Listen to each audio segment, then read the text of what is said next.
Habari zenu wote. Karibu kwenye video ya leo. Leo nataka tuzungumzie jambo ambalo linaweza kubadilisha maisha ya mtu yoyote. Nalo ni nidhamu binafsi.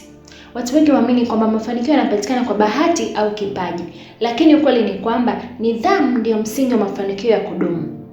Nidhamu ni uwezo wa kufanya jambo unalopaswa kufanya hata kama huna hamasa ya kulifanya. Kwa mfano, mwanafunzi mwenye nidhamu atasoma kwa wakati hata kama amechoka.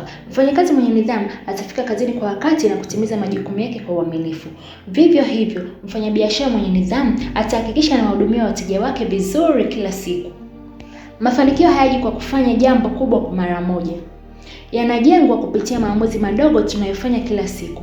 Ukiamua kuamka mapema, kupanga ratiba yako, kutimiza malengo ya kila siku na kutumia muda wako vizuri, baada ya muda utaona mabadiliko makubwa katika maisha yako.